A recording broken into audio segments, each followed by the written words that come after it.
Well, I was going to say don't stop, but... Hey? I was going to say don't stop, but...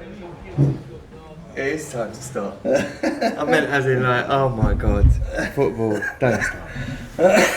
Don't stop. Excuse me. Get that out of the way. Get that out of the way. Yeah. So my phone on silent. How you doing anyway? I'm okay, mate. I'm alright. I'm still a little bit... Cheers. Well, Guinness is A little bit under the weather. Guinness always will do the trick. Sorts it out. Absolutely, every time. So, yeah. You were on the sickie again last week? I was sick. I was ill all week. I've not been this ill for years. Like, properly, I mean, properly... Sicky sick. Properly ill. Properly, like, you know, when you got a couple of days when all you can do is watch terrible films on Netflix. And it sounds great, doesn't it, really? That's all I do. I did quite enjoy it. I've been signed up with this hernia, haven't I? So that's all I do anyway. I've got a list of stuff that my wife gives me that she makes me do, and the rest of the time I'm sitting around watching fucking Netflix. But yeah. But yeah, apart from that... Did you catch something at the Leicester game then? Because you weren't well. No, I think it was probably because we had Fulham, didn't we, on the Thursday night, and I think it was probably travelling up there on the tube, whatever. London will do that to you. Yeah, I was feeling under the weather before the Leicester game. The missus was saying, "Oh, don't, you're mad. Don't go to the Leicester game. You're not well." Of course, I completely ignored her, and I went and got soaking wet. And that probably didn't help. No, that's probably what made it worse. But there's been a bit of something going around. Yeah, a lot of people have got it. Yeah, so. my middle son Richard, he had it a bit, and it's been a bit. I think it's good to get it out of the way before a Christmas. Few people, get it done. Get it done. Get it out of the way before Christmas. Exactly. So here we are again, another Amex hour. Apparently, I did put this out on Facebook and asked people to give comments, and we're not enthusiastic enough.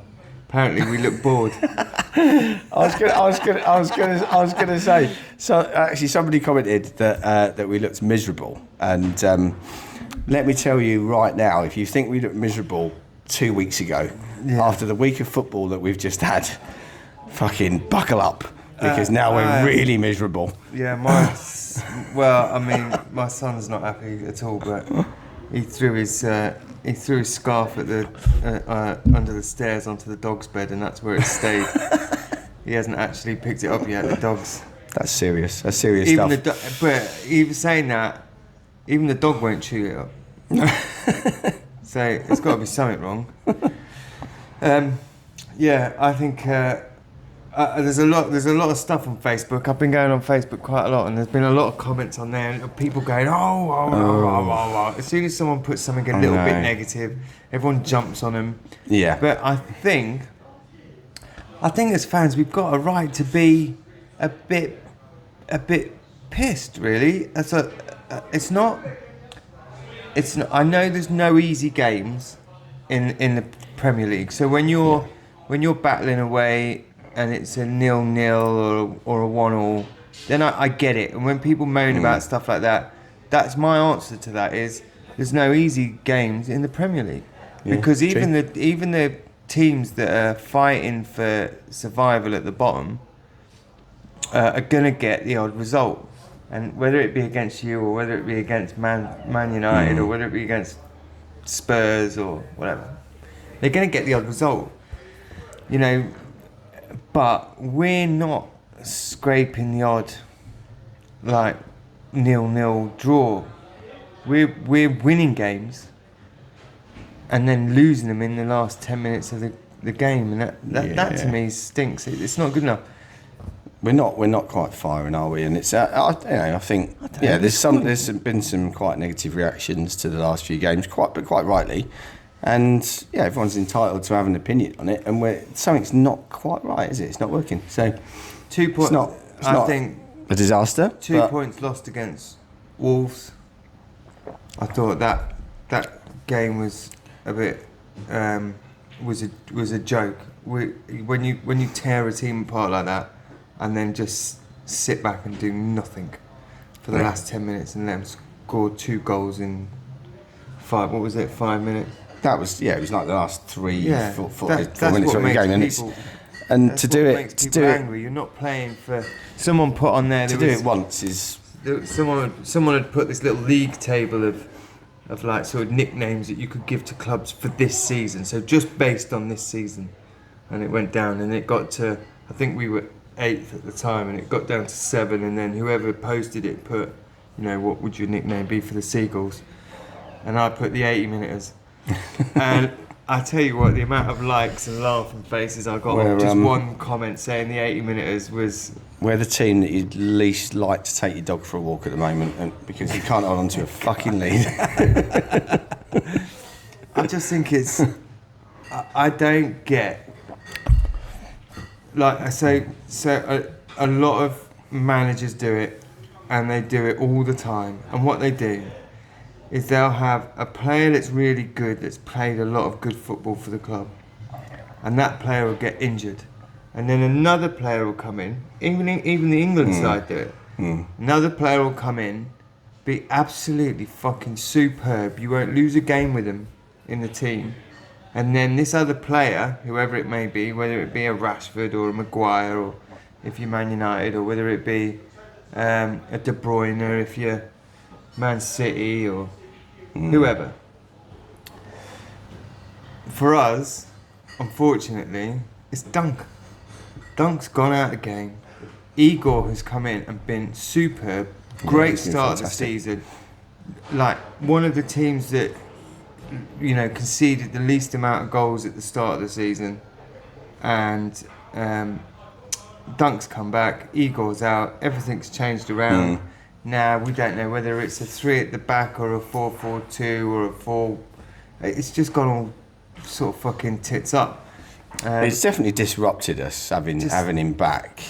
Particularly the Fulham game. Like the Fulham game where we went to 3 at the back just to accommodate him to come back in. Yeah, and then they put Van Heck out on the I thought that was right. That was wrong. We looked unbalanced. Van Heck looked like he didn't know what he was doing. Yeah, Van didn't. Heck's one of the. But I don't say. He looked annoyed about it. Actually, he looked genuinely pissed off. Like, why am I playing here? Yeah.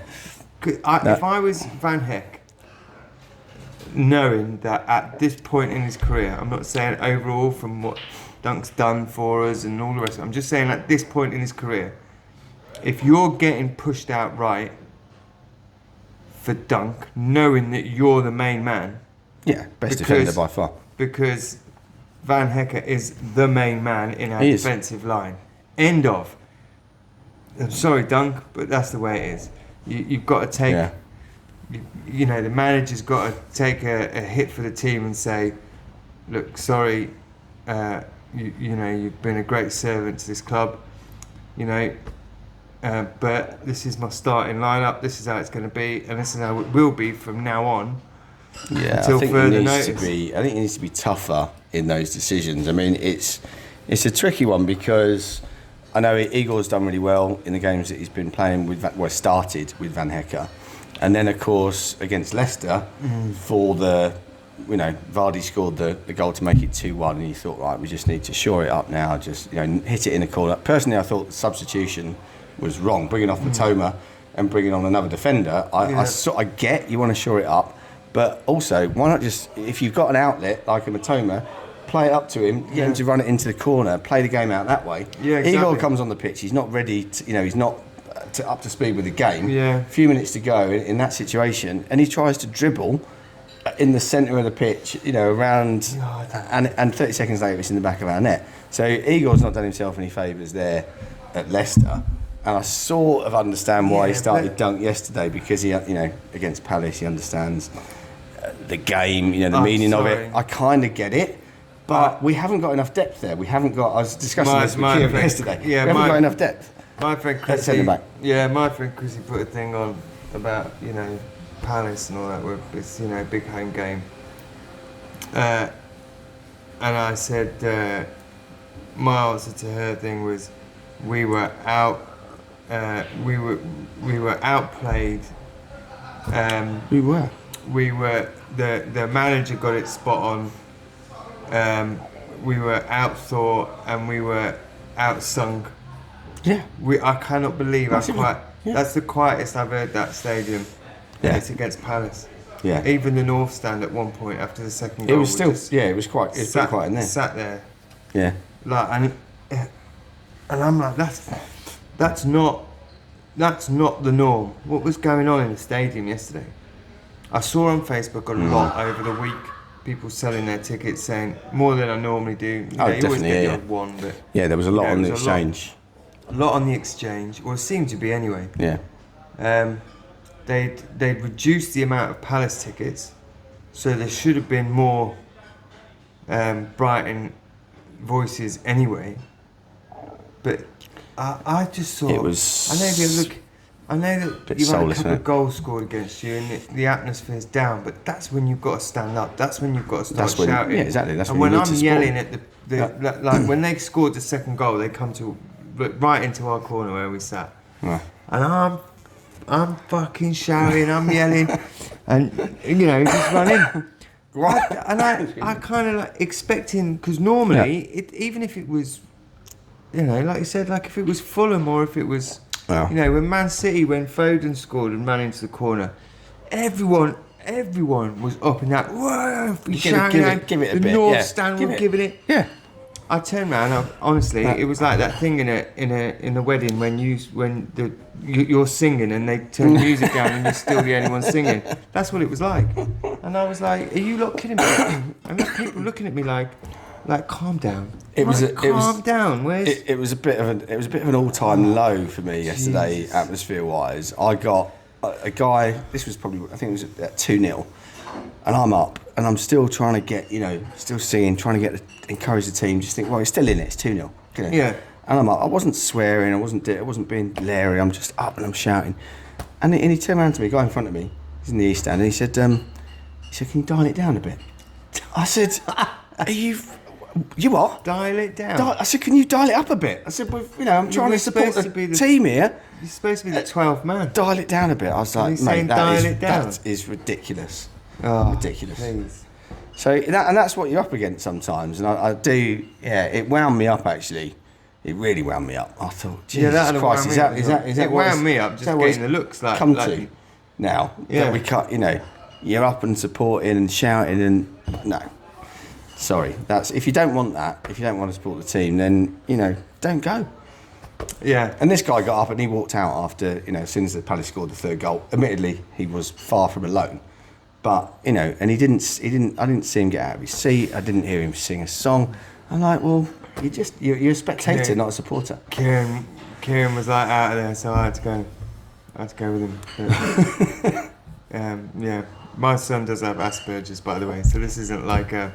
I get it. I'm not criticising necessarily people that left after that. If you're doing it as a protest, but it was a big exodus. Yeah, if you're doing much bigger than usual, so it was a little bit disappointing that so many people. But then went. the Palace lot, they left and we smashed them. Yeah, I get it's a Sunday and the trains are shit and people have got stuff to do. They've got work the next day. I'm not saying people shouldn't leave before the end, but it just felt a bit. It was so flat. I mean. Yeah, I think that's the only time I think it's. I mean, I did leave early. We left at about 86, 87 minutes, I think. You stuck it out for a bit longer than most people did. What was it? When was the own goal? I don't actually know. I think it was pretty close to 90, wasn't it? It was pretty much. Pretty fast, yeah, I mean, so actually maybe 87, 88, I don't know. But I'd walked down and just gone for a piss. There was enough time left for my son to still think that there was hope, and I was. I'd gone down. I was having a piss, and the roar of the stadium went, and so I was that close to like the only goal that we scored but didn't score. Didn't really score. No, but either way, look. All I'm saying is that I just thought the whole occasion was flat. It was. I thought the last time we played Chelsea at home was a better atmosphere. Definitely. And a lot of the young lads, they do see the rivalry with Chelsea now a little bit more, I think. Yeah, I agree with that. I think I don't think they really get the Palace. They don't. Palace. I suppose they don't have the same sort of history with it, and I understand that to a certain extent. But it's just if you support the club, you know that Palace is a big game. You know Yeah. and everyone needs to get up for it. And it just wasn't. It never got going. But the fact that we went 2-0 down obviously is massive.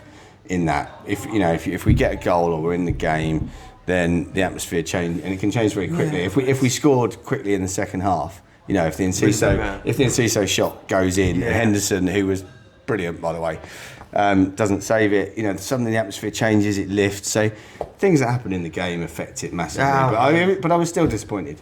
Henderson did all right. Henderson made about 4 pretty decent saves, didn't he? He's To be still a wanker. fair, of course he's a wanker. What the fuck? I'm just irritated. There's nothing. I was late for the game. So my day consisted of I sort of double booked myself because for some reason I thought we were later on in the day. So, and this was booked quite a while ago.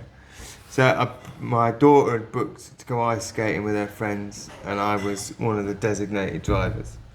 So I said to the missus, "Well, we drive down there. If you come with me, we'll drop the girls off. We'll watch them, and then jump in the car, drive me up, drop me off. I'll walk up to the stadium, and you can, bugger off out." And she said, "Yeah, we should do that." So I said, Kieran went in with you because he didn't want to miss any of it, and I knew I'd be about 15 minutes late.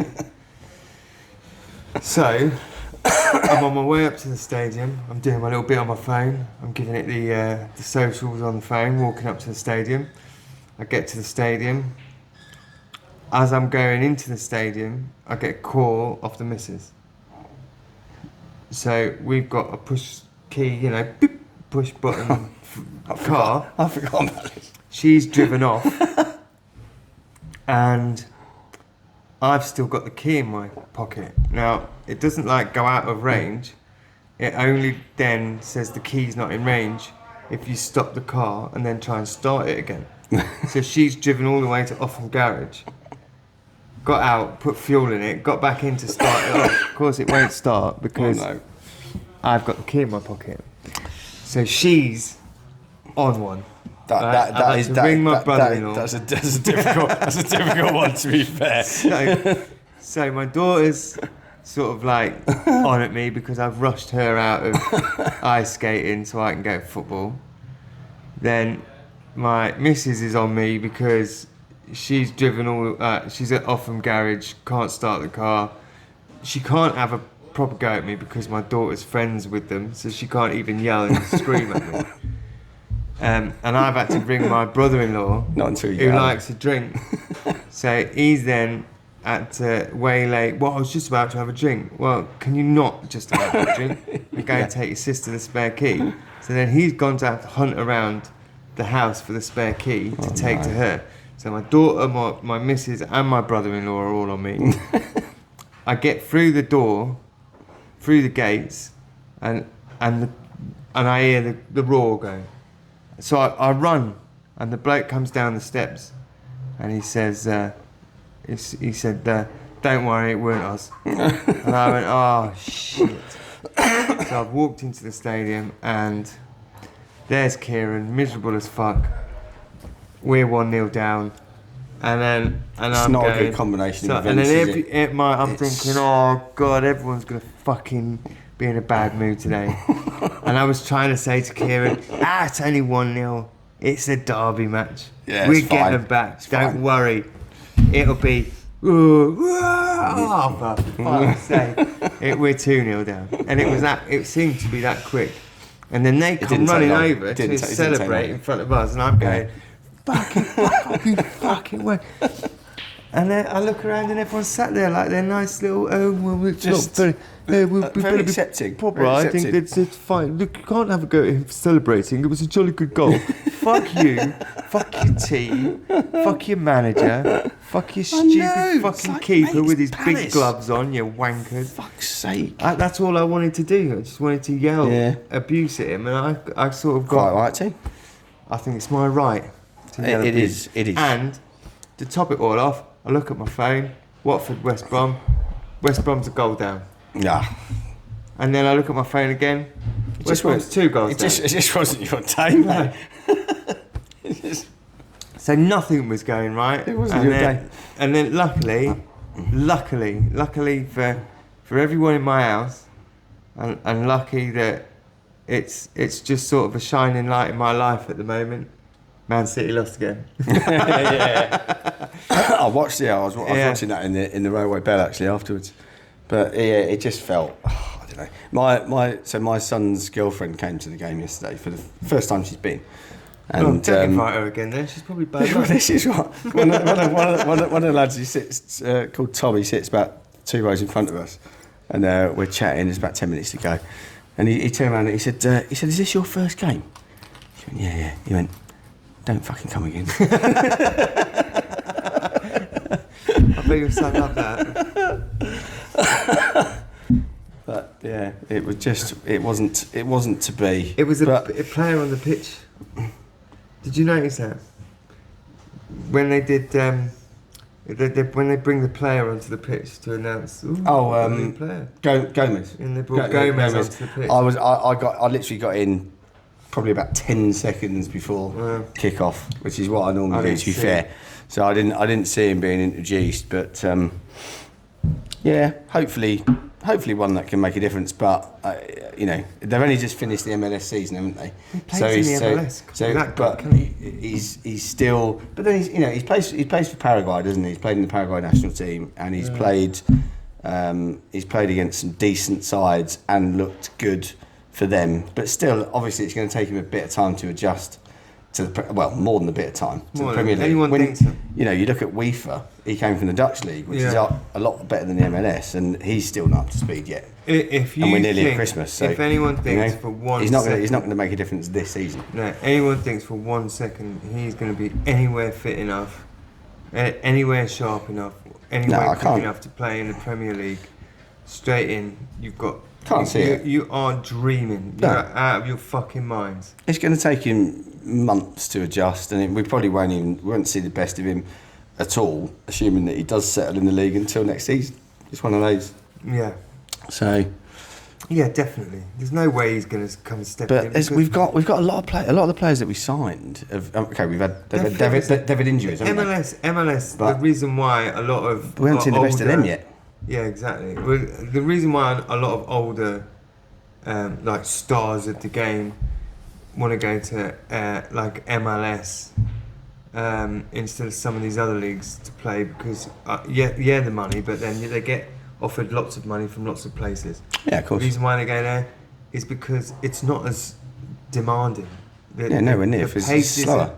The pace is a lot slower. The games aren't as demanding. They can have a bit of fun, get paid a shitload of money, and retire happily ever after. Yeah. And that's why a lot of them go over there. It's not physically demanding. There's not a lot of games. The season isn't particularly long. Yeah, I mean it suits players at the end of their careers that are slowing down a little bit because they've still got the good players. Obviously Messi's plays them, doesn't he? But still obviously got the talent, but not the legs. You don't need that in that league. Yeah, so definitely. We'll see. We'll see where he comes. I haven't got much hope for him, to be honest. Not this season. I don't see it as that. I don't know why everyone's so happy about this signing. I'm not particularly. I'd be a lot happier. Doesn't excite me at the moment. There's been a whisper, and whether it's, I don't know whether he'd be prepared to take a drop in his wages, but there's been a whisper that, and it seems to be backed up for the fact that he wasn't picked for the United game. But the whisper is that Rashford is pretty much out. They've said he's for sale. I think they've actually announced that he's. I think they'll make him available for transfer. He's available, and wait for bids to come in. Yeah. Now the thing I've heard is that Brighton knows that they want Ferguson, and I think that there might be a prepared swap somewhere along the line. Some sort of deal there. Man United have to pay. They'll sell Ferguson for cheap. Man United have got to pay the difference in Rashford's wages. In the wage, because that's going to be the issue. Yeah, I think that would be something there. Because he's on $350,000 a week. He's on. That's the issue for any club. Yeah, because he had one good season and then he managed to sign. No one's going to pay that wage for him now. It's because it's a gamble. He seems to have lost his appetite for football. I think you bring him in 1 or 2 seasons, I think he'll be a great asset, phenomenal. And then he loses interest, and he might be really good for the club, and he might score some goals, and he might be, you might just be one of those players that you take a punt on, and it just changes Brighton. But I tell you now, he will never play for the badge. He will never love the badge. He will only ever play for himself. And if he gets his career back online within a couple of seasons at Brighton, scoring goals and looking good again, the first opportunity, and he'll be gone.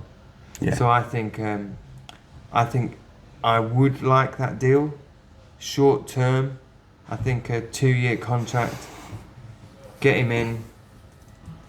Get some, get some of these young players a chance to catch up to the game. He'd be a good asset for this manager. I think he would fit in well with the manager.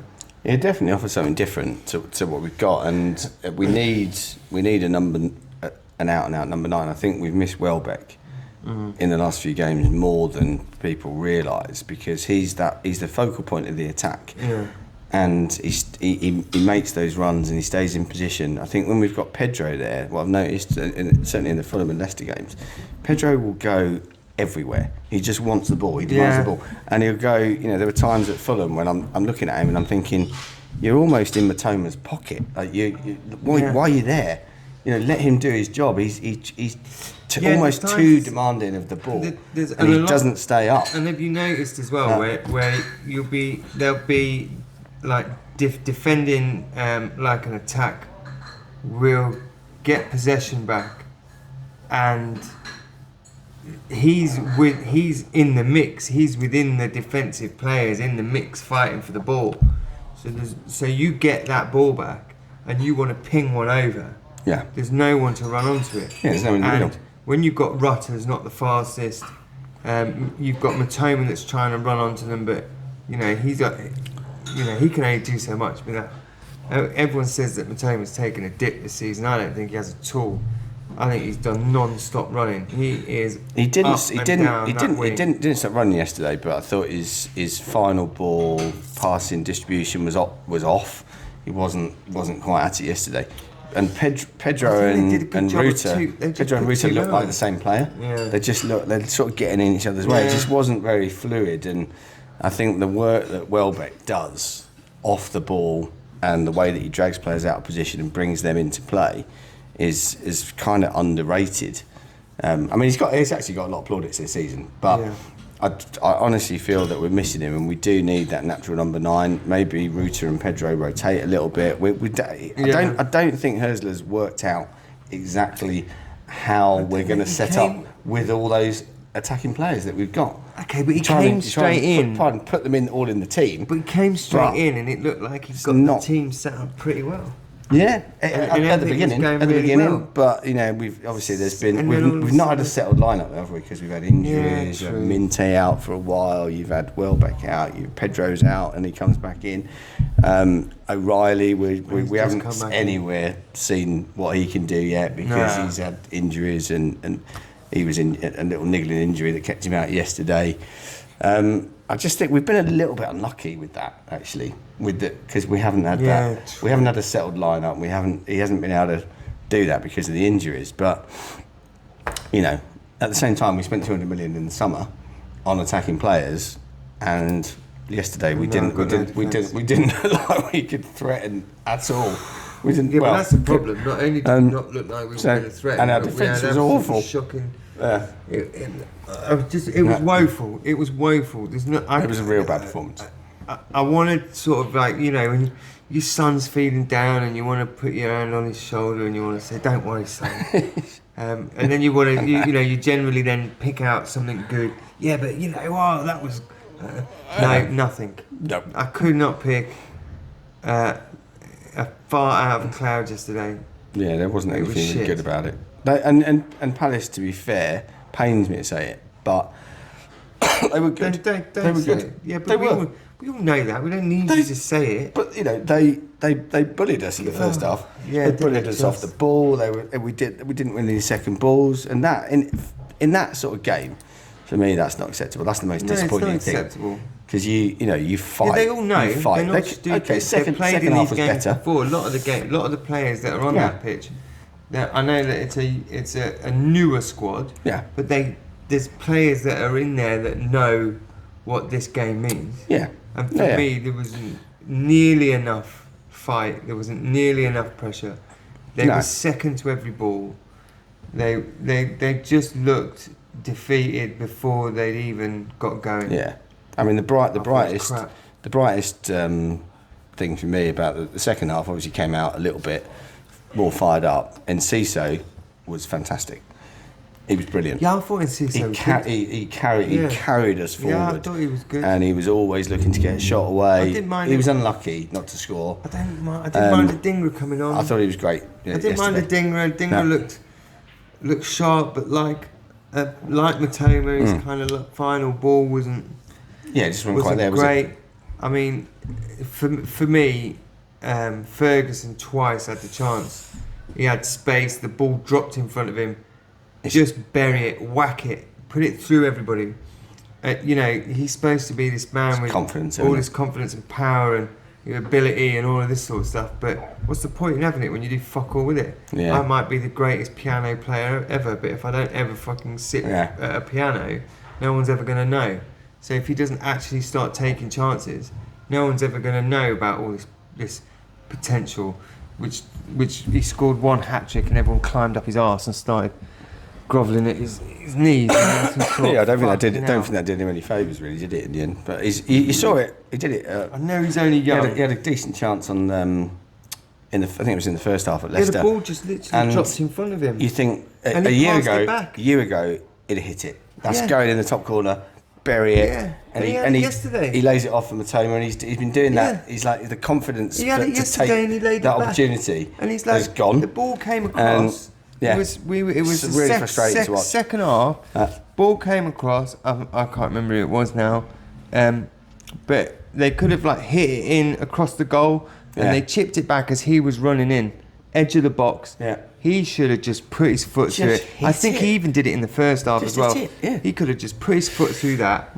Right. It's either going in, or it's gonna get hit it and follow it in. Yeah, or it could get a rebound. It could go off for a corner. Yeah, anything. Something. But just do something. Yeah. And what does he do? He runs on. He stops. He turns around. He passes it back to whoever was behind him. Yeah. Cisse. And I think he ended up trying to take a shot, but.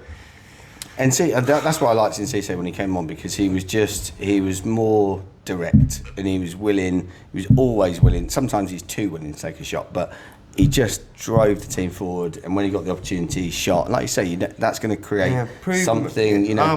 When he proves me wrong, I'll be over the moon. Yeah.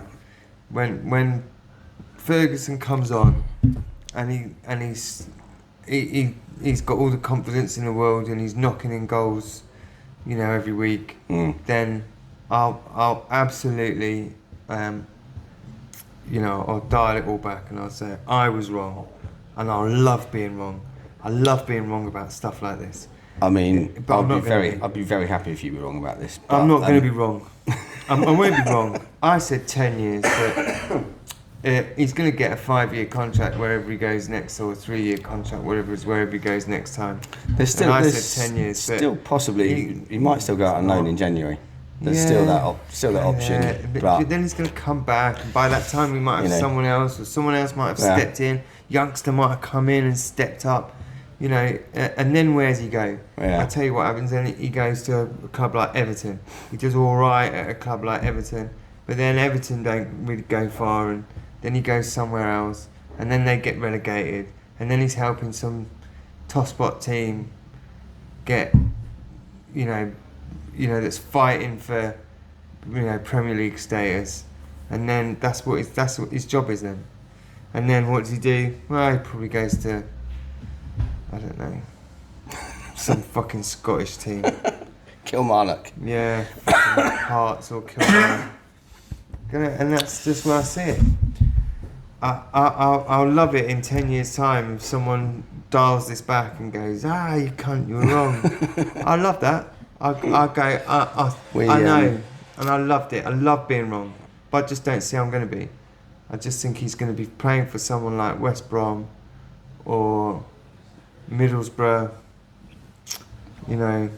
We need a few. Portsmouth, we need a few of the kids coming through. The one positive thing about the weekend, footballing wise, for Brighton, and obviously there is not a lot positive in the last week really, but our under-21s beat Spurs 5-1. 5-1. Harry Howe got a hat trick. He's looking like a really good prospect. Perpignan got a couple of goals. Although I know he's been sort of in and around the first team a little bit under De Zerbi. Perpignan, he never really did it, but he only had opportunities to come on as a substitute. He didn't have a lot, so but that's good. We've got some good youngsters, youngsters coming through. Look at Ahmad at Man United. Oh my God, yeah.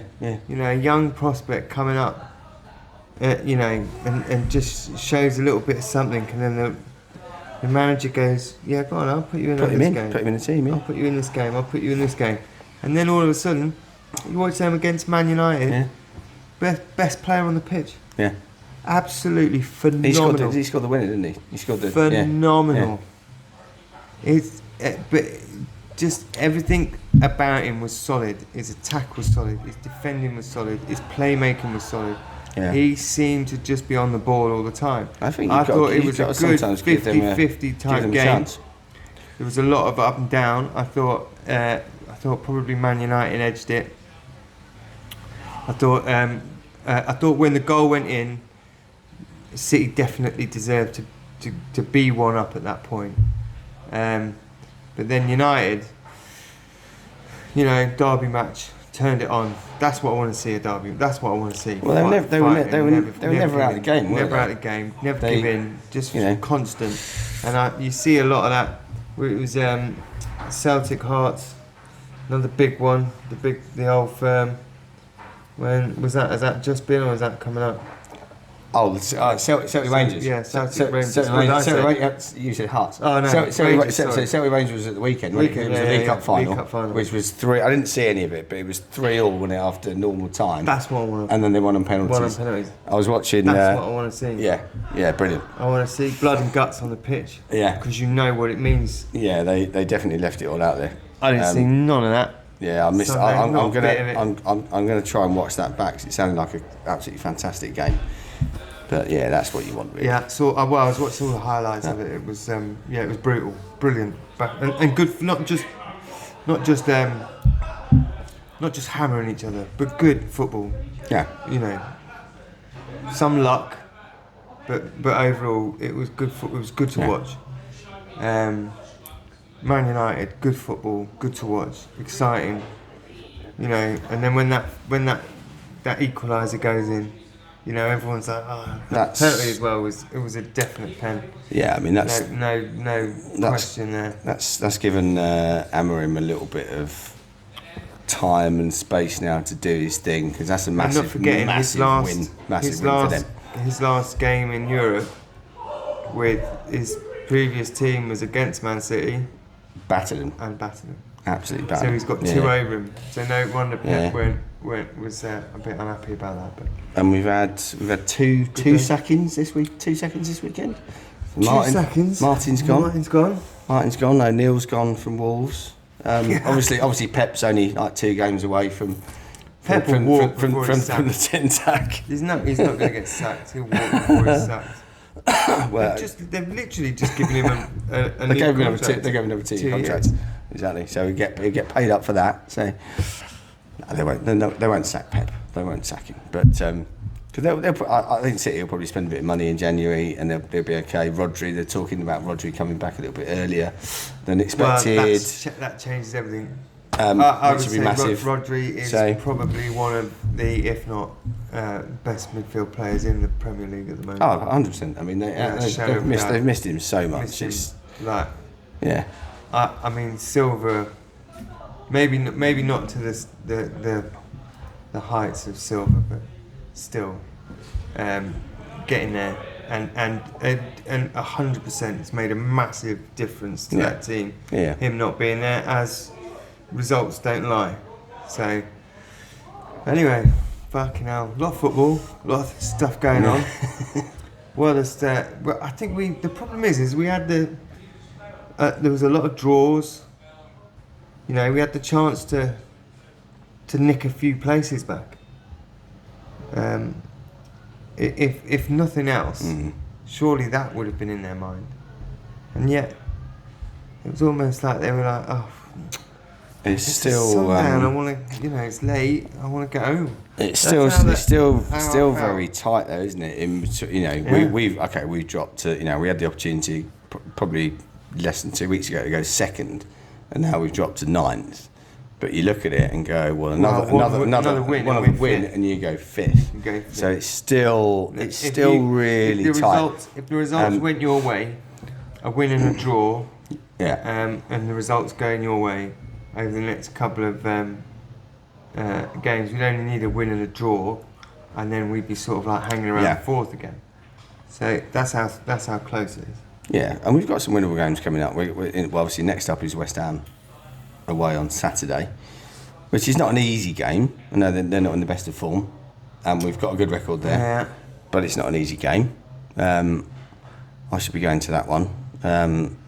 Look forward to walking back from the stadium, getting pelted with lighters, chased to Stratford Underground Station. It's always a pleasure going to West Ham. Absolutely love it. Yeah.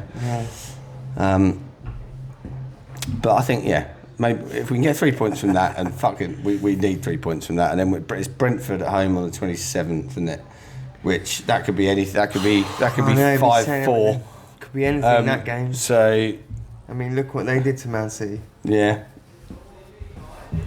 It's all to play for. But the manager needs to find a solution quite quickly. And then what games have we got? So we've got Christmas then.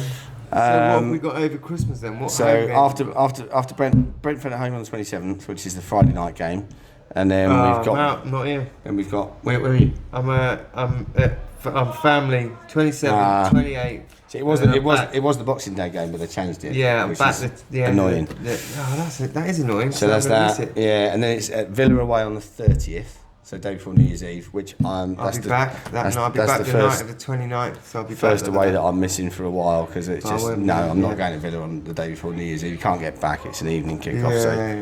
Scrap that. We'll probably win because I'm not going. And then I think it's Arsenal at home on the 4th of Jan. Yeah. So that will be, and the next game is an away game. Yeah. So that's me now until the 4th. Yeah. So it's Arsenal, which let's see how the other games go before we even think about that one. I'll be sitting, drinking copious amounts of alcohol, eating far too much, watching Christmas films, and then before you know it, we'll be New Year's Eve, and I'll be thinking about the 4th. Yeah. It's a lot of football over Christmas, which I love. I'm glad that we don't have a winter break. I know people complain about injuries and all the rest of it, and say that it's to the detriment of the national team and blah, blah, blah, blah, blah. Fuck all that. We love football at Christmas. Yeah. It's brilliant. I'm gutted that we're not playing on Boxing Day. They moved that. The changes of the fixture... Oh, it's fucking TV, isn't it? It's always TV. Oh, fuck. We've had 3 changes. So that one from Boxing Day, that happened a while ago. And then just recently they've moved the Chelsea home game, which I think was on a Saturday, to 7:30 kick-off. Yeah. Friday the 14th of February, Valentine's Day. Fucking hell. Yeah, that's going to cause some relationship problems. What time is up it? And down the country. 7:30 in the evening on the 14th of Feb. Is that Friday? A home game? It's home, yeah. Oh, I'm all right with that. So it's fine. I mean, I've just suggested that maybe we move Valentine's Day to the 15th, and then I can fully focus on Valentine's Day and not be checking my phone every 2 seconds for the football. If you've got a fucking restaurant in Brighton and you were advertising for the 15th, Saturday the 15th. Oh, killing. Absolutely Make a killing. Killing. Because Just all do of those it, Brighton do it season ticket now. holders gets 10%. Saturday 15th special, yeah. Season ticket holder, 15% off your bill. Smash it. Brilliant. Absolutely. Bring your wife you couldn't. Take out your wife. Take out the girl you wouldn't take out the night before. That'd be good. I'd do that. You can sit and watch what was that? Die Hard. I watched Die Hard today. Oh, I mean that's a proper The Great Debate. proper Christmas movie. I know it's not really a Christmas movie, but it is. It is. I think. Is it? Yeah, I think so. Die Hard. I mean, it's based around Christmas. Yeah, yeah. It's yeah. I think it's a Christmas movie. It was brought out in July. Its release date was in July. They fucked that up, didn't they? Jesus Christ. So if it's a Christmas movie, have you ever known? Has there ever been any other Christmas movie in history that's been released in July? I'd have to If you can I'd have to Google that. Find me one. If you can find me one, or just not in the months running up to any other month in the year, except for the months running up to Christmas. If you can find me one actual proper Christmas movie that was released at that time, then in the summer. Then I'll give you in the summer. Okay. I'll give you Die Hard. I'm going to do some. I'm going to do some research on that. It's a great. I don't really give a shit, but it's a great movie. It's based around Christmas, so I like watching it at Christmas time. Yeah. But can it be counted as a Christmas movie if it's released in the middle of July? I don't know. It's debatable. But I think I killed the debate. Just killed it. That's it. Anyone out there, find me another Christmas movie. Please help me out here. That was released in the comments anytime. Yeah. From like February to, I don't know. I'll give you from February to Are we going to do a August. cut off of August? Yeah, that's fair. Yeah, because September people. Yeah, there might be one or two that were released in January as like shitty movies, but as something about. Yeah. I think fair. Because like Trading Places, that's like Christmas and New Year in it, so it's not just Christmas movies. Oh yeah. It stems Christmas right the way through to New Year. Yeah. So there's that. I'll give you that. But I would still see that as a Christmas movie. And then you've got what's the other one? Yeah, Die Hard. I don't know when Die Hard 2, because that's based at Christmas as well. See, but when was that released? I have no idea. But again, it's all based around Christmas. What is it with modern Christmas movies? They're just like action death movies and. Yeah, I watched. There was a movie last year that was brought out that was basically like Father Christmas breaks into someone's house and starts killing everyone or something. It was weird, like or they do. Santa's got to save them. They break into this posh gated community or house or something, and then Santa's got to go around like saving this family from being killed, and he's like fucking people up. Santa's some sort of renegade. Yeah. And then there's another one. There's one called Red One that's been released this year, which is like The Rock, and the one that plays Superman. I haven't seen that. I've seen. There's a Richard. Santa gets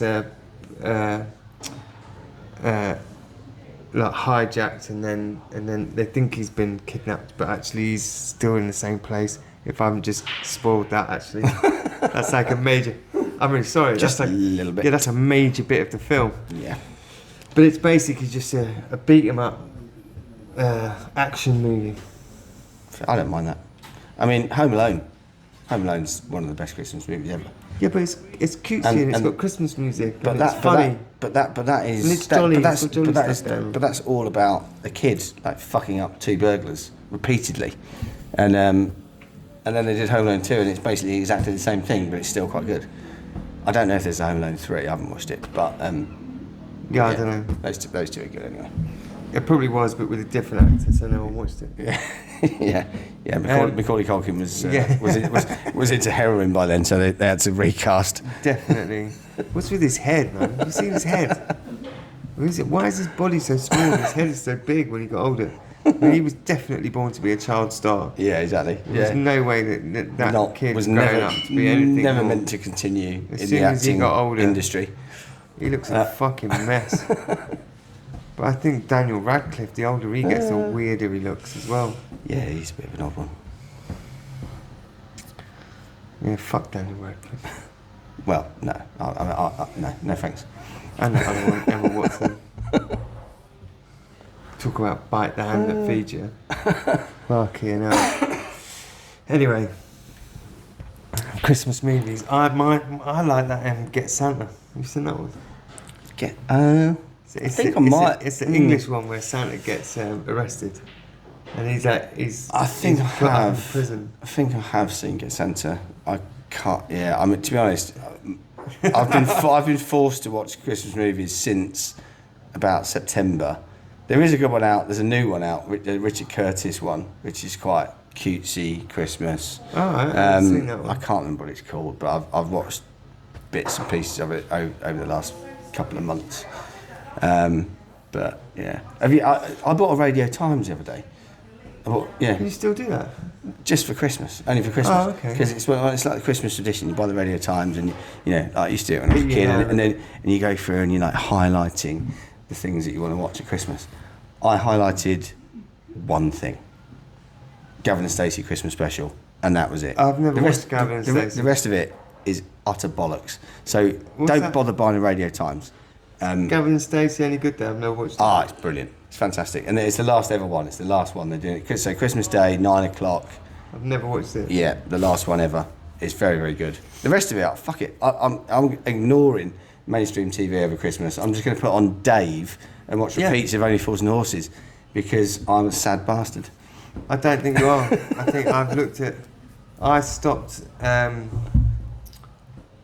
think once the comedy aspect of TV shows went woke and they were too scared to upset people, everything just... Yeah. It lacks appeal. It lacks appeal. It ruined everything. It ruined every show going. It ruined Have I Got News For You. It ruined Mock the Week. It ruined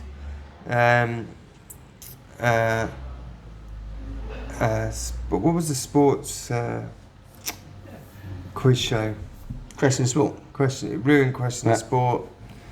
It just made everything crap because no one will say anything because they're all too afraid to offend anyone. And every decent drama, they've started doing some good dramas again now. Started to creep back into it. That these fucking morons have realised it's acting. Comedians seem to get it in the neck for a while, but that seems to have gone again. So it's just that look, just pick good people to be on the TV that are funny. Yeah. You don't have to have. We need. You don't have to make sure there's a they, them, a black guy, a Chinese woman, and an Indian woman. We need a bit more. We need a bit more fast show. A bit more Harry Enfield. Definitely. Just get it. Yeah. Get it back on, mate. Yeah. Definitely more Little Britain. Oh God, yeah. I love Little Britain. Yeah. Yeah, but I don't care that if stuff like that, if the idea of it is outdated, then fine. But you have to. You can't write good stuff with the fear of offending someone. You have to write. You couldn't ever write a good drama. It's beyond me why people have got to apologise for stuff that was written about something else, even if it was offensive. That was the point of it. The point of it was to be offensive. It's like people coming out and having to apologise for the film Scum. That's the whole purpose of it, is that it's supposed to push the boundaries. It's supposed to make you go, like, fucking hell, it's a bit... Yeah. You know, it's supposed to make you think, Jesus, were people really like that? Do people talk like that to each other? Do people... Well, certain things that you can't sanitise. Yeah. Yeah. But it's, it just does my nutting. Anyway. But I've got everything... I've got streaming, so I don't need to watch TV. No, exactly. I never really Soccer watch AM's live gone. TV anyway. I know, which is gutting. Mock the Week's gone. Gutting. Everything's I do like. good, it's gone. I do like the what's the Would I Lie to You? That's quite funny. With you've watched that? Yeah, Lee that's Mack still and on. yeah, that's good. And That's good. yeah, that's pretty good. I've watched that on YouTube. Yeah, that's Yeah, good. because That's I watched worth the a Bob watch still. Mortimer There's best bits. not a Have you lot seen the comedy Bob wise. Mortimer best No. bits on YouTube? Yeah. Some of the stuff, and you go, and he's got people on the other opposite side, and they're going, well, that could possibly be true. And then you've got the captain in the middle. No. I've been doing this for a long time, and trust me, Bob Mortimer's been on this programme before, and it's not out of the realms, let me put it that way. And then everyone's like, what, really? And he's like talking about setting his house on fire with fireworks or something. Do you know what I mean? It's like a crazy story. It's like, no, that's pretty much a Bob Mortimer story. And then you go, it's true. yeah. Oh. But yeah, I like that. I like it when they have, like, the person comes on and they've got to, like, try and describe. They've got to try and get the other opposite team to, you know, join. It's them. good because usually the most outrageous ones turn out to be true, and you're like, Yeah. What? Yeah, definitely What? the best ones. I suppose I should tell you what my source has come up with this week. Yes. I suppose it's got We need some juicy gossip. juicy gossip. This week we're delving into the world of non-league football. Oh, okay. Non-league football. Alright. Don't ask me. I don't have time to do enough research. You know, I've got a job and stuff and a life. I think they're in the Midlands division, Isthmian fucking something. I don't know. Conference. Anyway, yeah, something like that. Midland North. I think South. they're 8th tier anyway. But so Worcester City are the subject of this week's fact, and the players of Worcester City have threatened to go on strike. Oh, that's not good. No, and this is because they've got a new investor and sponsor, which is a US stationery company Yeah. called Penn Island, and they're going to take over the shirt sponsorship. They're going to, you know, but I'll have to show you. Penn Island State. So I don't know why they've got such an issue with it really, but they because they're going to use the website for the shirt. PennIsland.net. Yeah. No, I think that's. Oh, someone's having a joint. Someone's having a pifter. Yeah, what's wrong with that? Penn Island. What's the issue with that? I think that's the shirt sponsor. You tell me if there's any with Penn Island State sponsoring I don't know. a team. I think the players are making a fuss about nothing. Yeah, I think they are as well. In fact, I would just get rid of the .net and just have Penis Land. Penis Land. Actually, I'm gonna get a Worcester shirt, and I think everyone should get one. Penis Land. I think everyone should get one. Penn Island. I'm sorry, I'm gonna get Penn Island put on the shirt. So that's it. That is this week's juicy little fact. It is juicy, though. Isn't And it? of course the source for this. Where did you get this? Where did you get that juicy morsel from? I mean, it obviously has to be Worcester sauce, doesn't it? Of course. I mean, what else? What else would it be? Do you know what as well? The best Worcester sauce. The best, without a shadow of a doubt, the best Worcester sauce, and amazing on cheese and toast. I love a bit of Worcester on Beautiful. on cheese and toast. Can't go wrong. Cannot go wrong. Can't go wrong. And also an essential ingredient for Bloody Mary, which my local pub seems to fail to acknowledge. I actually had to take my own Worcester sauce into my local pub on Christmas Day. What? Because I know they never got it. And I wanted a Bloody Mary on Christmas Day morning. Oh, I'm going to the. And he went, "Oh, I haven't got any Worcester sauce." I went, I know you haven't got any Worcester sauce. That's why I bought some. That's why I've I'm got some going in to. my pocket. Yeah. So fuck you, motherfucker. I'm going to Five Bells on Christmas Day for lunch. Nice. Decided this year I'm not going to cook or do any washing up. We're doing the same. We're not going to Five Bells, but we're going to pub in Linfield. Come. Yeah, we're not doing any of that stuff. It's too much hassle. Plus, if we say we're out, guarantees none of Cheryl's family going to come round. Win-win. Fucking hell. Yeah. Well, we'll probably get interrupted at some point in our lives, but that's all right. I don't mind. It's just a lot to do the cooking and cleaning. Well, it's a much less stressful thing. Last Christmas Day, I barely saw Steph for the entire Christmas Day. I was building quad bikes and Lego and stuff while she was cooking, and then we by the time we sat down at 9 o'clock in the evening and just collapsed on the sofa in a cheese coma and had a fucking sherry or whatever, we were just like, all right, time for bed now, isn't it? Boxing Day was way better, much more chilled. Yeah, well, Boxing Day we normally go to Cheryl's Nan's, which is sort of Cheryl's turn to have a drink, because she'll then be with all of her aunts and uncles and all that, sister-in-law, and they'll get on the wine and bitch piss. WKDs. Bitch piss. Fucking. Yeah, you know. I know exactly what you're saying. Women's drinks, basically. Bitch piss. So they'll be on that. Yeah. Is that offensive? Women's drinks? I don't think so. What? I know men drink wine, but you can still call it and a Bacardi Breezer and WKDs, you know, all that sort of Smirnoff Ice. Ooh. They're all women's drinks. You can't say that any of those. No, definitely, 100%. If you, yeah. Do you know? Unless you're in a nightclub and you pick one up by mistake. By accident. Yeah. Yeah. Yeah. And then Do you know, go, oh, actually, it's quite nice. I only found out the other week. Yeah. Ooh,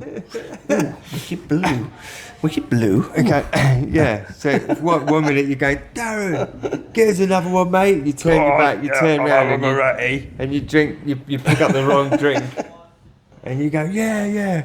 No, we can fuck him up, son. Yeah.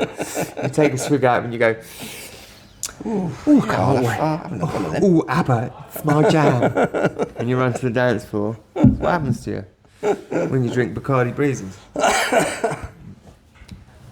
Do you know it's illegal to serve snakebite now in the pub? I only found it out the other week. It's illegal to serve snakebite. They're not allowed to do it. But fucking pointless, isn't it? Because you can just go in the pub if you really want a snakebite and go, I'll have half a cider, half a lager, and if you like me, you come prepared with some blackcurrant in your back pocket.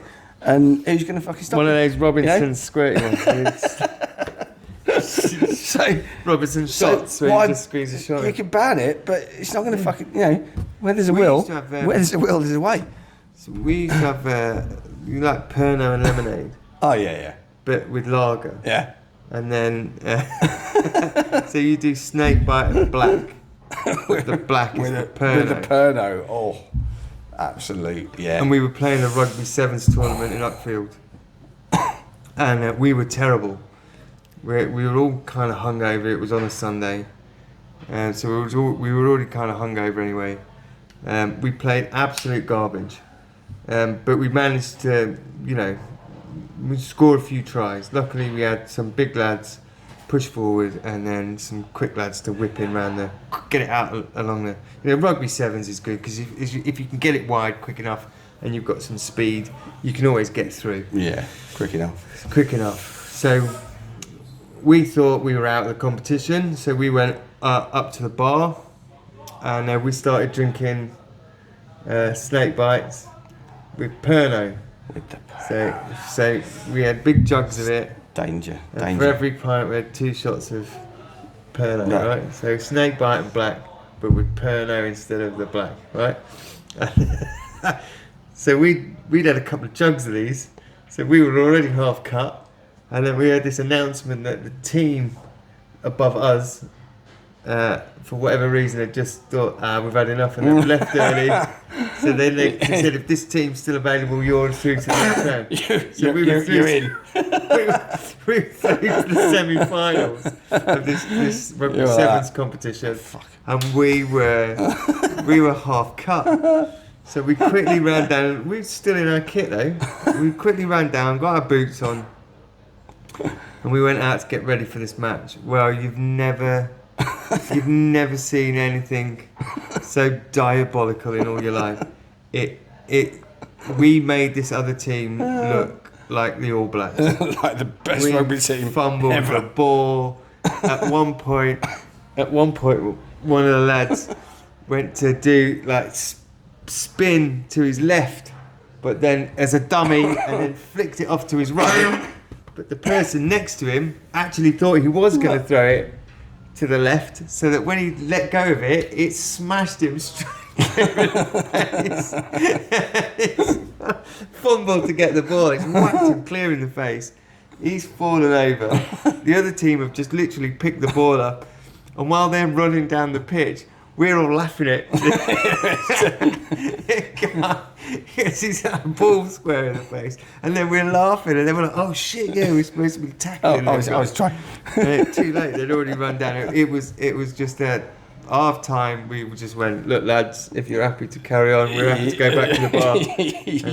And they all laughed, and we said, "I think that's the best place for you." Yeah, don't think we're clawing it back from 100 we points were down. Look, Uckfield was a good team, and we were good. We were a good rugby team. There's some good lads there back then, but that rugby sevens competition was literally just like the. After drinking snakebite with Pernod, I mean, that is a bit of that's a bit of a disablement in rugby terms, I think. They shouldn't have done it on a Sunday after. Well, we could have just not gone out on Saturday if we wanted to take it seriously, but we were kind of like misfits. The trouble is, we were all really good. I tell you what, if we'd have taken that seriously, we'd have won it. We were all really good rugby players.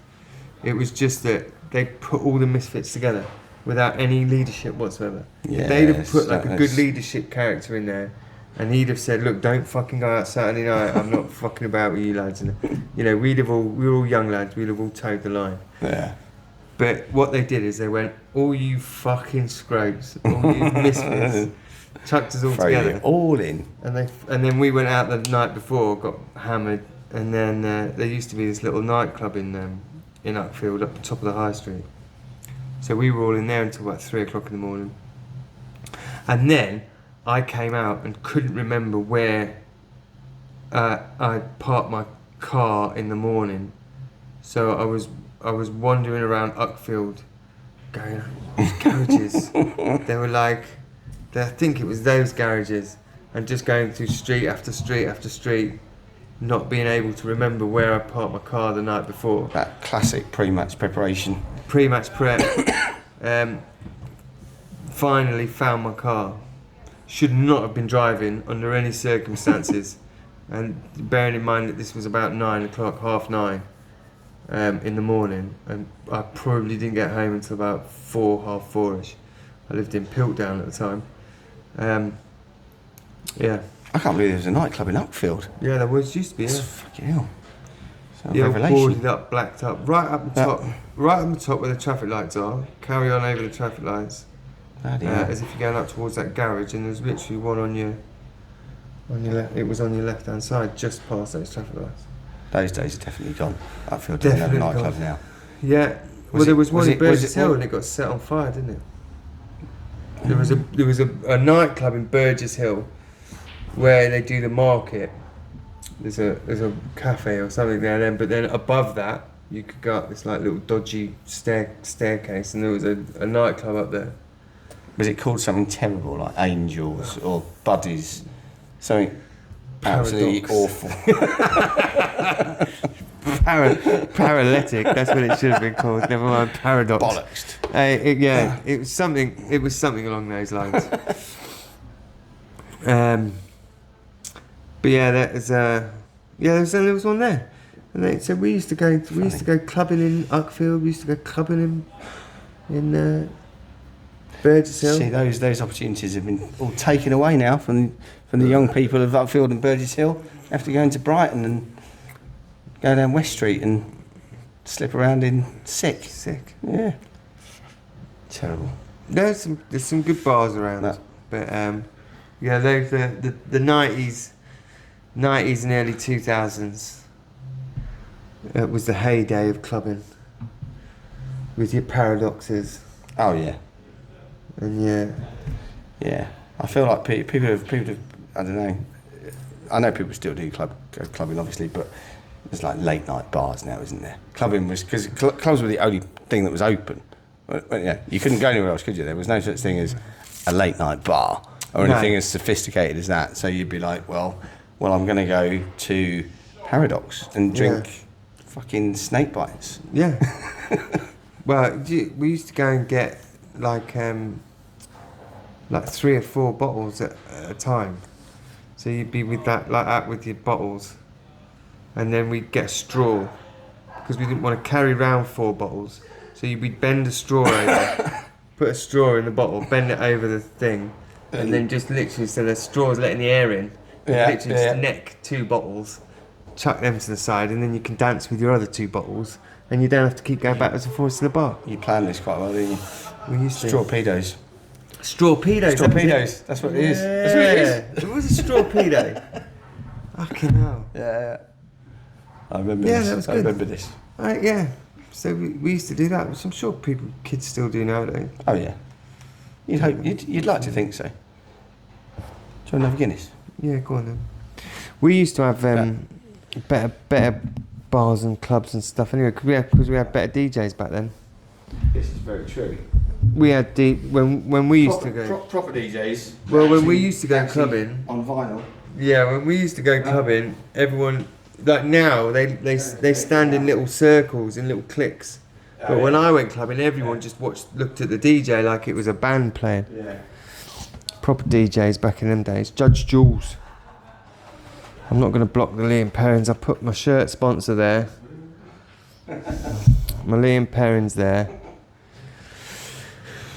And then there'll be a lonely bit of there'll be a break in this now, where it's like a lonely bit where neither of us are doing anything. And I did that app thing. We're yes, please. Yeah. I did that app thing. I can't find it now. Oh, the online I thing. It's called. Opus. Oh, that's it. Yeah. So I'm gonna go and have a look again. Yeah. I did it on the last one. I've still got about 20 videos to post. Just separate So he's cut it up. brilliantly. Yeah. Perfect. Yeah. Perfect. Yeah, I need to sign up for it because I think this is a trial, isn't it? And then I need to get the pro package one. It's definitely worth doing. Yeah. Yeah, 100%. Really good. Yeah, I'm trying to work out how many email addresses I've got so I can do the free bit over and over and over again. Oh, I'm still coughing. No paper tonight, then. Isn't it? I don't know, what time is it? 8:10. Is it? 8:10, yeah. Fucking hell. It's Bournemouth West Ham tonight as well, isn't it? Bournemouth, West Ham. Yeah. Not a game that gets me particularly excited. No. Great if you Harry read that, but other than that, a bit boring. Yeah, a little bit.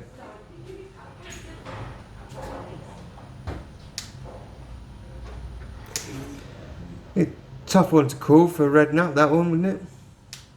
Well, because he lives in Sandbanks, isn't he? Yeah. He was on the radio earlier, and I think he goes to Bournemouth quite a lot, to the games, it's only down the road for him. But he's obviously West Ham, he's in his blood. But I suppose he managed both teams, didn't he? He managed both Bournemouth and West Ham. Spurs, Portsmouth. Portsmouth. Yeah. Lovely, thank you. Spurs.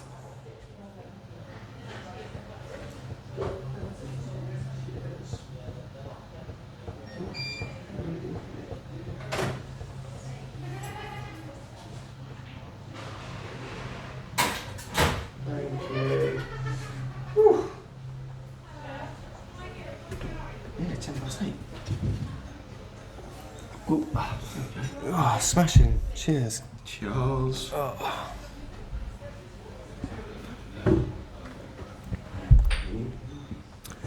So have you got any family coming over at Christmas then? No, it's just after Christmas Day.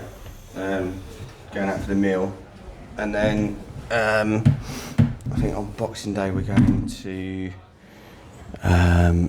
Steph's brothers, which is in Bognor, and we'll see her dad and stuff, and that's it. And then I've got her dad a ticket for the Brentford game on the 27th, so he's coming over for that. He come to the game with me. He's a Pompey fan. That's a bastard, that is. But he's come to 2 or 3 games with me and he's always enjoyed it. I'll have to maybe I could try and change the dates and then lie to my missus and say that the hotel rang me and said they could only do the 28th and the 29th. You won't believe this.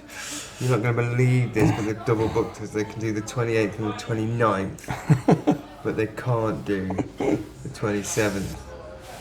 You're gonna get completely rumbled. I'm immediately. I'm not going to get rumbled immediately. No. I'll get rumbled the 27th when I say we're off. It's a home game today. You're going where? Yeah, no. Bollocks.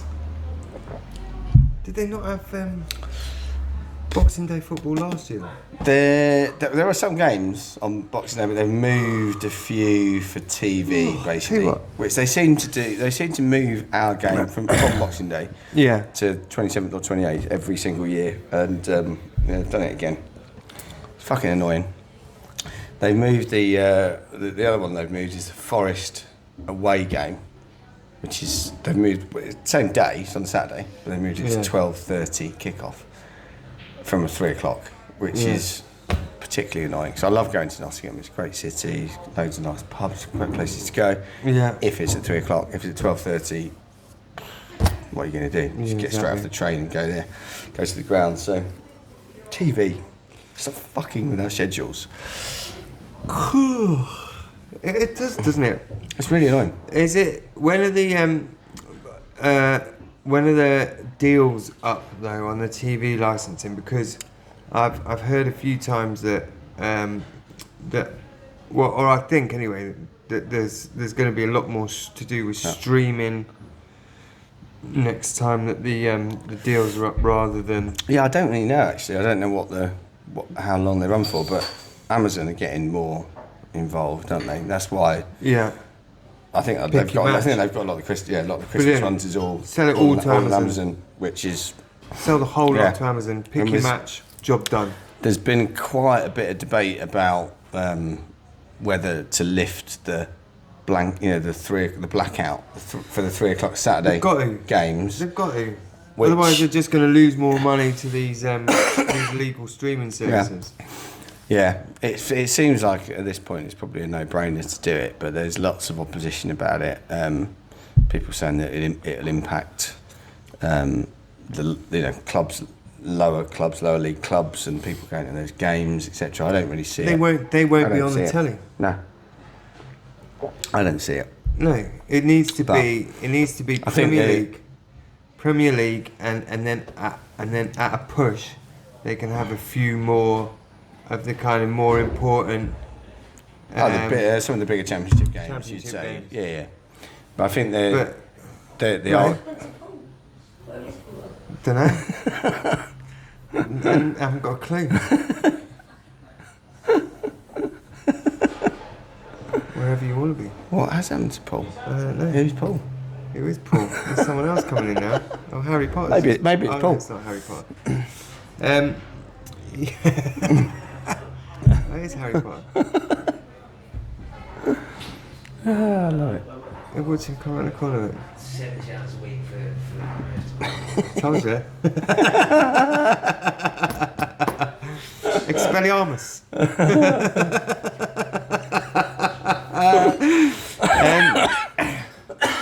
Oh God! Can't laugh. It makes me cough. I sound like I smoke 40 a fucking day. What are we talking about? The streaming. TV streaming. Yeah, I think it's just going to go back to... They've got... I think Premier League games is a definite. You're not going to lose any revenue. You're only going to make money. Well, if you do Most it, of them they're sold out games anyway. Yeah, Generally, exactly. most Premier League games, so it's not Yeah, going to exactly. it's not going to impact people No, going to the games. definitely not. I don't think. But I was listening to some debate about it on the radio, and they were talking about people going, when their teams aren't playing, going to non-league games and all this sort of stuff. And I'm like, It might how a little does bit. that really happen a lot? No, I don't think so. I think it might sort of. But I don't get that argument either, because the small, like as you go down the leagues as well, you've got the stadiums are smaller, so you've got, it's not going to impact, teams that are a little bit lower down, that you've got anywhere that's a stadium which is 10, 12,000. It's not going to impact that stadium. They've got more than enough people I that don't go. think so. The only thing it may do is impact away games. Yeah, it might I think impact the away. that was the argument. I think if The away support, but and if your team's away from home, and you might have chosen to, I don't know, go and watch Worthing or Lewis instead, but because it's on, you're going to watch the Brighton game. That argument. But I'm not sure. Again, I don't think that happens enough. I'm not sure there's enough evidence to say that's the case, to be honest. But No, I don't. no. I just think that if you've got the TV deal is big enough, which I think that if you had the way that Amazon Prime have done it, where they've got quite a few games on, and you can just pick which one you want to watch. Maybe you do it over like buy, so it's like £2.50 or £3 a game or something like that. You pick the game you want, you do your Amazon buy now, for streaming, boom, you watch it. So much of that revenue then goes to the club. As long as it's priced right, Yeah. I think people definitely pay it. I'd pay it every week. I wouldn't give a shit. Yeah. Well, I wouldn't pay at the home games, because I'd be at the home games. They need to do something to stop the illegal streaming, to stop the people just buying the Fire Sticks and all that. It's like it's such a massive thing. I'm way now down on the list for away games. that they're So I never get to watch Yeah. the big away games. So if you're going, say, if you had the option to buy it. what was the game the other watch day? it. What was the game the other week? Was it? I think it was Leicester, Leicester, yeah. but it wasn't televised. No, it was on a Sunday, So- 2 o'clock, not on telly. So Yeah. Sunday 2 o'clock, not televised.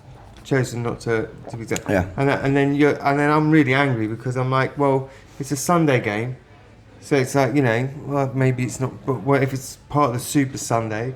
But it's not Super Yeah. Sunday then, is it? Because then you've got one game out the whole That's day and every other game's being played on the TV. Yeah. So then, as fans, you get really fucking wound up about that. yeah. Because And to be fair, why can't I? I should then be able to just go Yeah. £3. And there's certainly in the Premier League, you can't, not maybe every club, but most clubs, and Brighton included, the away games are generally sold out. You get the odd game. There's but I don't get to go and watch. people. I get the odd game that's crappy. It's not going to impact that. I'm way down the list. It's not going to impact that. So I don't ever get to go and watch the big games. I Yeah. never get to go and watch Liverpool. I never get, unless I've got someone that's, a mate that's sorting me out on that scale. But, it's very, very rare that I ever get a chance to go to any of the big away days, because, they're sold out. I'd love to go and do Palace away. Yeah. I'd love to go to Stamford Bridge. I'd love to do those big- there's very few that actually go on a general sale. I think the Villa on the 30th. Yeah. That's gone on general sale, obviously, because no one can get back, and it's the day before New Year's Eve. Yeah. It's like, Ipswich away, I think, is on a Thursday night. That's gone on a general sale, and also that's three away games in a week. I've booked Norwich in the Cup on the 11th. If I did that, Ipswich on Thursday, Man United away on the Sunday. 3 in a week. I'm like, if I did that, yeah, it's a lot. It's a lot, isn't it? If I changed my days, I'm staying in Ironbridge, so I could 27th. I could go and watch the home game. And then you're 28. You're plotting the Christmas 28. fixtures now, aren't you? 29th, I'd be then away. But I'd be driving home on the 30th. But I'm in Ironbridge. I'm driving through It's down the road. M6. Down the road. There's still tickets left for Down there. M5. Loads. Yeah. I'll go through, go and watch Stop Off. Me and Kieran can go and watch it. The others are waiting in the car. Go and watch that. The others, the missus and the other two kids can just wait in the car. Me and Kieran can go and watch the game. It's perfect. Just send them down to what's the I can't remember what it's called. We always used to Star City. That's it. Yeah. We used to park at Star City. So park at Star City. Go, like you two go off to Shere Khan's, go and have a curry or something, do a bit of shopping, and 25 minutes you can be at the ground. Yeah. Everyone's a winner. Everyone's a winner. Well, shopping's going to cost me a lot of money. I'll just leave them in the car. It cost me anything. Or just leave them on the Aston Expressway. Yeah. That'd be alright. I'll just say they're broken down. If anyone comes up, just say you're broken down. We'll just jump over and go and run down the straight down to the ground. Perfect. Yeah. I think you've got a plan now. Yeah, she'll be Sorted. She'll complain a bit, but she'll forgive me. That's all right. Just take the car key with you again. Sharp. And on that note, I'm going. I'm going to go and find Harry Potter, see if I can fix my glasses. Cheers. Cheers.